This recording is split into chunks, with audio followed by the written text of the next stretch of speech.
Olá, gente linda e abençoada. Nós estamos aqui mais uma vez para meditar com a palavra de Deus. Eu sou a missionária Deise Carvalho Antunes. O meu muito obrigada a você que tem se inscrito. Quem não se inscreveu ainda, inscreve. E coloque aí também nas suas redes sociais, indique uma pessoa para participar conosco do canal. Não esqueça de acionar o sininho para receber as notificações do próximo vídeo e também de deixar o seu like para nos ajudar, ok? Nós, como prometido, nós vamos meditar um pouco sobre os livros apócrifos e canônicos. Eu quero deixar para você um versículo da palavra de Deus que encontra-se em Deuteronômio 6, o versículo 6, que diz: todas essas palavras que eu hoje te ordeno estejam no teu coração. Tu as ensinarás com todo zelo e perseverança aos teus filhos. Conversarás com eles sobre as minhas leis, quando estiverem sentado em tua casa, andando pelo caminho, ao te deitares e ao te levantares. Então, essa ordenança Deus deu a Moisés e disse assim: olha, Moisés, tudo o que eu estou te ensinando, todas as minhas ordenanças, toda a história, tudo o que aconteceu, tudo que eu vou te passar, você fala para os teus filhos. Quando você estiver deitado, andando no caminho, se alimentando, caminhando, passa para a tua descendência. Para quê? Para que fique como um memorial, para que seja relembrado, para que todos possam conhecer. Missionária, como é que os antepassados, eles registravam as coisas que aconteciam?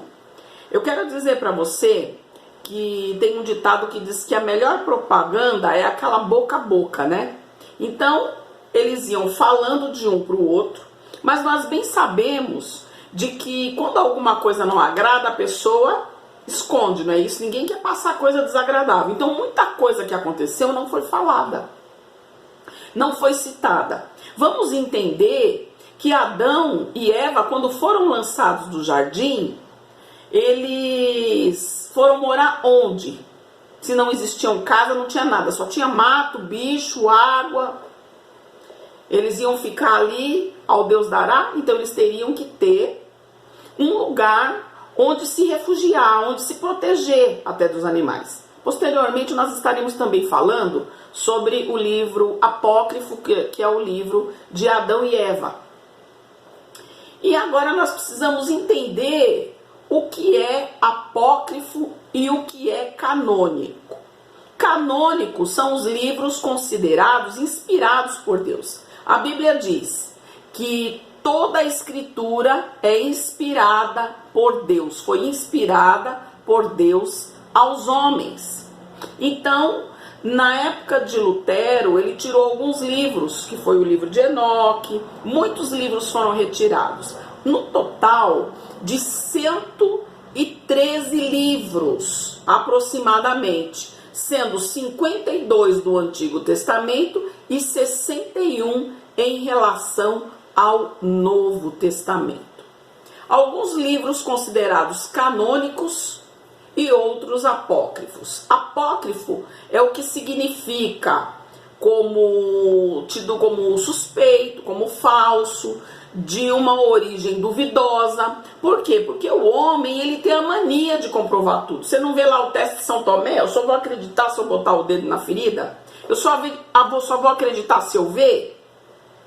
Então, como os homens escreveram de várias formas simbólicas, né? Muitas visões foram simbólicas com animais. O livro de Daniel é um exemplo. Se você não ler esse livro e você não tiver conhecimento, você não estudar, você não pesquisar, você não vai conseguir entender. Porque ele vai falar lá de um carneiro com 10 chifres, com 7 chifres, e aí você vai ficar pensando o que seria isso.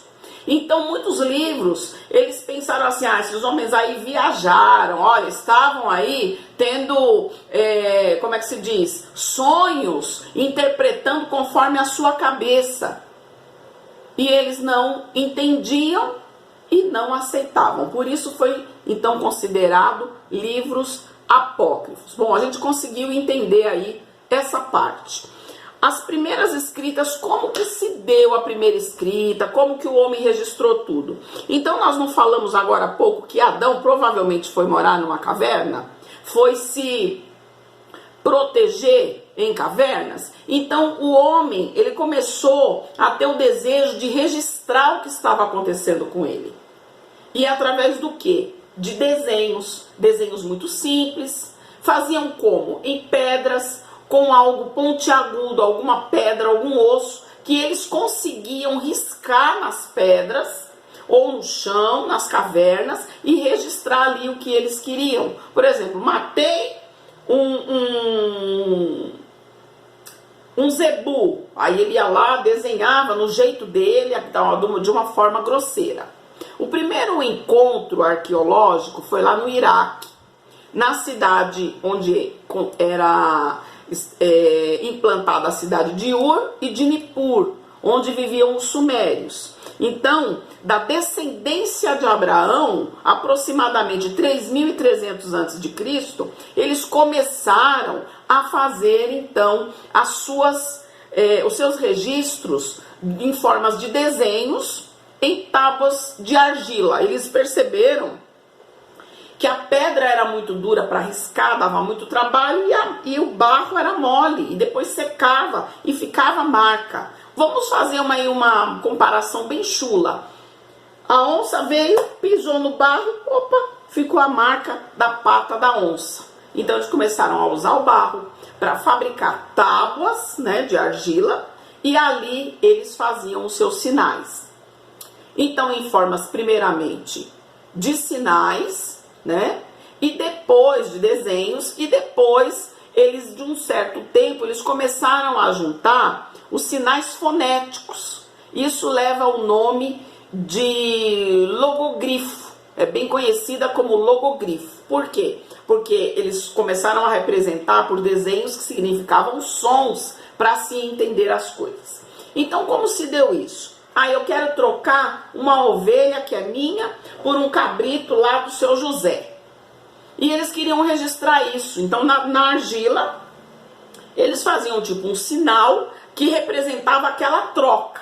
Eles começaram a documentar aquilo que eles faziam, aquilo que eles negociavam na própria argila. Então se comunicavam, desenhavam. O próprio povo antigo, né, do Egito, e nas suas cavernas eles desenhavam. Depois começaram a usar a tinta e desenhavam lá os seus exércitos, os animais, o elefante, que era muito venerado por eles, o leão, que representava a força, as festas de Faraó, quem que casou no momento da união deles, tudo que acontecia eles iam registrando em desenhos. Então, depois de um certo tempo, representado pelos sons, né, conhecida pelo logogrifo, e depois eles começaram a simplificar a coisa. Vamos supor, eu joguei a seta, ela foi para lá. Então eles começaram a usar o desenho de uma seta para dizer as direções. Isso eu estou passando para você de uma forma bem simples, para a gente conseguir entender. Quem eram as pessoas que registravam isso? As pessoas que estudavam, começaram a estudar para aprender a registrar. Depois de muito tempo, elas receberam o nome de escribas. Eram aqueles que registravam tudo o que acontecia. Toda a história, as fórmulas que eles descobriam e tudo mais.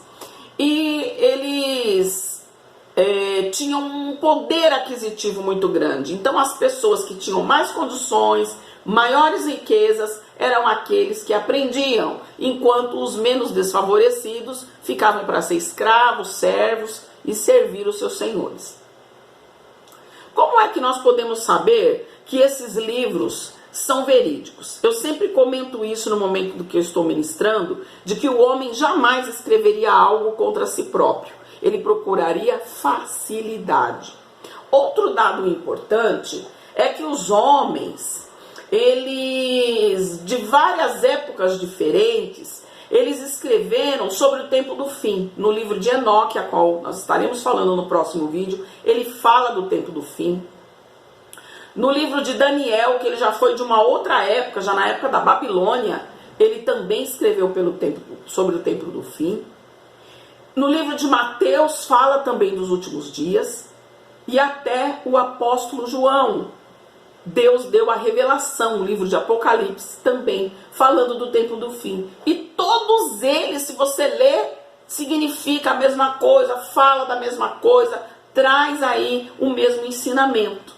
Então não haveria como dizer que verdadeiramente não foi inspirado, que não são verídicos, porque foram pessoas de épocas diferentes, escrevendo da mesma coisa e também usando a mesma forma de explicar, com palavras diferentes, mas com o mesmo significado.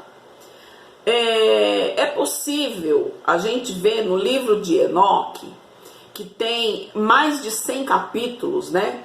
Existem vários livros atribuídos a Enoque, sendo 3. O mais conhecido é o livro de Enoque, o Etíope, ou Enoque 1. O segundo livro de Enoque, eslavônico. E o terceiro de Enoque, hebraico. Primeiro eu quero falar para você que quem escreveu não foi Enoque, porque a palavra diz que ele foi tomado por Deus e ele não chegou a passar pela morte. E diz assim: e andou Enoque com Deus, depois que gerou Matusalém, 300 anos, e gerou filhos e filhas. E foram todos os dias de Enoque 365 anos. E ele andou com Deus, e não apareceu mais, porquanto Deus para si o tomou. Porque ele era um homem de acordo com o coração de Deus. Ele amava conhecer, ter o conhecimento de tudo aquilo que pertencia a Deus. De acordo com o relato contido em Gênesis, sobre a idade dos patriarcas, Sete, que era um dos filhos de Adão, ainda vivia quando Enoque foi tomado por Deus, como também o seu filho Matusalém e Lameque. Então, no próximo vídeo nós estaremos falando o que é que contém no livro de Enoque. Mas eu quero dizer para você de que ele é um personagem bíblico, né, do Velho Testamento, o 7º da sua geração.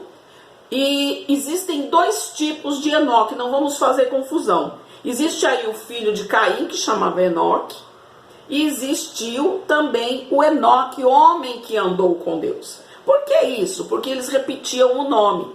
No Novo Testamento, nós vemos que existe lá Maria de Magdala, Maria de Betânia, Maria, mãe de Jesus. Então eram várias Marias. Então, para você ver que o nome repetiu-se, mas não era o mesmo personagem bíblico. Então hoje nós conseguimos entender um pouquinho do que é canônico, que é considerado o livro que foram aceitos, que são 66 livros bíblicos, e também os 113 que são apócrifos. Eu particularmente amei estudar o livro de Enoque. Eu vou estar passando aí as curiosidades para você, que você possa ir acompanhando os próximos vídeos, que nós estaremos falando um pouco sobre a história contada nesses livros, ok? Que Deus venha te abençoar grandemente. Eu estarei também postando, vendo a possibilidade de postar mais um vídeo com uma ministração de palavra e oração para a tua vida.